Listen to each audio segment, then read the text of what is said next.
For some backstory, almost a year ago, my family experienced the loss of my grandpa, my dad's father. It was sudden, and it struck my father really hard. He started having more emotional outbursts, being more reclusive, etc., and we tried our best to be understanding and help him in any way he needed. He found himself a therapist and seemed to be working through a lot of his feelings and thoughts. He still wasn't acting entirely like the man we once knew, but grief affects everyone differently, and this made his behavior easy to excuse. My dad and I don't live in the same city, so we often meet up at halfway points for lunch. We have always been close, so it's commonplace for us to talk about our feelings, emotions, and recent life events with each other. Now to what happened. During our first lunch since my grandpa's passing, I noticed my dad talking a lot about this new girl at his work. We will call her Stacy. He said that Stacy was helping him a lot with his trauma and being there for him. Stacy's husband had been through some similar traumas that my dad had experienced, and that was being brought up in therapy, so he said she offered him support. He really felt he could be himself around her. He made it abundantly clear that he did not feel he could be himself around his wife of 20 years, my mom by the way, but that he could with Stacy. I thought this was an odd comment to make, and I think this is where my suspicions of their real intentions began, but I knew he was struggling. It made me feel relieved that he had someone he trusted, though it struck me a little weird that she was 29, but again, sometimes workplaces can create weird and unexpected friendships, and with me being 26, I wondered if maybe he saw her as another daughter since I wasn't able to be around much due to distance. He assured me that Stacy was married to a man named Andrew.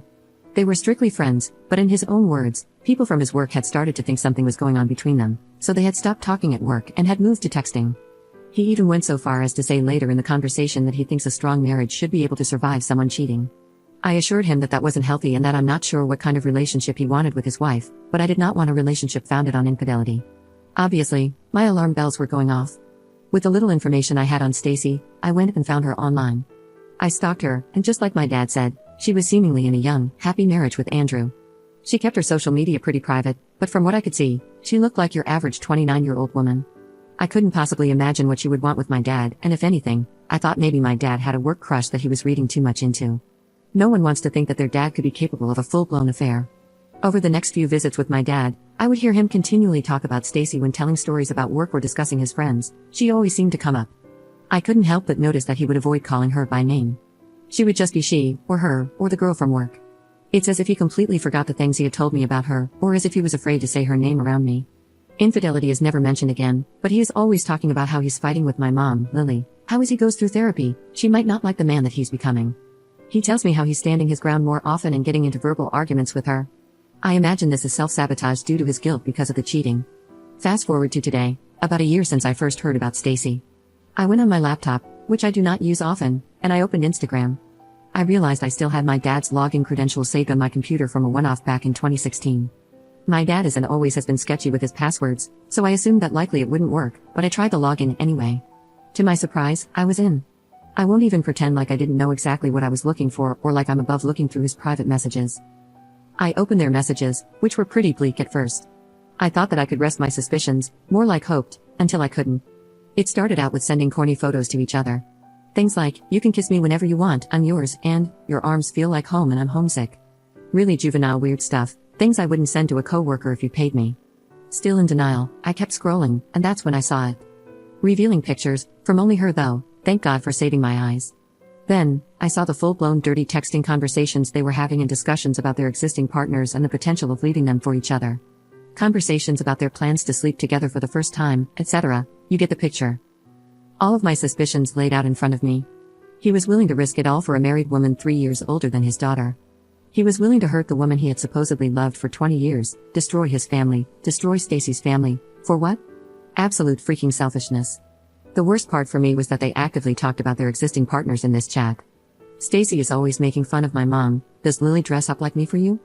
Does Lily let you go down on her with her bush? As if Stacy couldn't become more of a disgusting human, as if she's not already sleeping with a married 53-year-old father of 2, she has to degrade his wife, an innocent victim in this situation. They assure each other that they love their current partners so much that it hurts, and they don't understand how they can have the capacity to love 2 people at the same time. It's disgusting and childish. I don't know how this ends. They still work together, closely together, and I cannot bring myself to tell my mom. I don't want my dad to know that I know, and I don't want him to feel backed into a corner like he has to tell my mom, but I want him to tell my mom because he knows it's the right thing to do.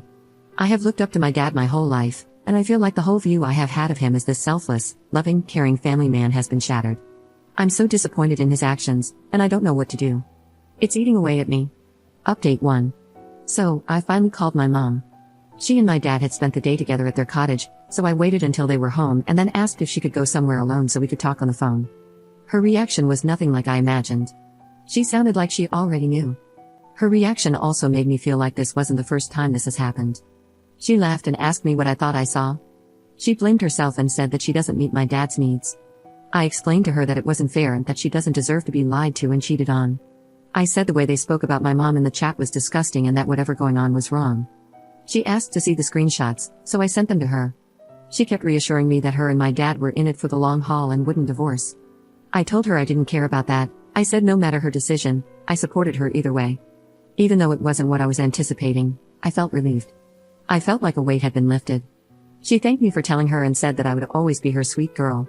Everything seemed to be going well until she spoke to my dad and called me back. I don't know what happened with the conversation between her and my dad, but it's clear that he is a master manipulator and not at all the person I thought he was prior to all this. My mom's tone had completely shifted on the phone. She was scolding me. He confirmed the affair. He confirmed everything I had said and brought forward to her. Somehow, they're blaming me. They're telling me I'm wrong. My mom told me that she's read all the screenshots I sent but had nothing to say about them. They're staying together, and in her words, this is just a bump in the road. We've had highs and lows, and we'll have lows again. I said I would support her either way, so I can't be mad, but I can't help but be sad at how low she thinks of herself to accept this behavior. I love your dad, and he loves me. What a horrible message to send to your child. She told me that guilt does bad things to people and that she thinks I got myself worked up over nothing. She told me it was wrong of me to look at his Instagram messages and that it was a breach of trust. Ironic considering my dad committed the biggest breach of trust there is in a marriage. I also never would have looked at his messages had he not planted the seed of infidelity in my brain. She explained that my dad is very angry with me, and she doesn't know if our relationship is repairable. I assumed my dad would be mad at me, of course, but for my mom to seemingly side with him and turn her back on me too is almost too much to take. I know she's being manipulated, but this is where it ends, I guess. I can't stand to look at either of them. I feel like I was just orphaned. I can't fight a fight someone doesn't want me to on their behalf. Deep down I know I'm not to blame for this, don't get me wrong, but it's really hard to not feel awful when your parents, whom you've trusted, turn their back on you. I do feel like I did right by myself in telling my mom the truth, but I can't help but think that everything would have been easier if I never said anything. My dad still follows Stacy. He has blocked me and my fiancé on all social media platforms. He's quite literally showing that he chooses his affair partner over his daughter. I know he's reacting out of embarrassment and anger, but I've blocked him in return. He doesn't get to choose when he comes back into my life. All of this hurts a lot. Update 2. Hey, so a small update on my post from 4 months ago if anyone is interested.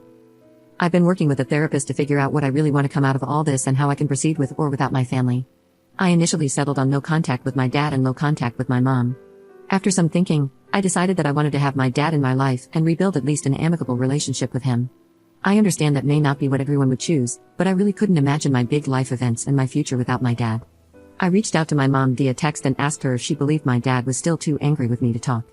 She urged me not to reach out and asked me to continue leaving the door open. She told me that she was encouraging my dad to do the same for me.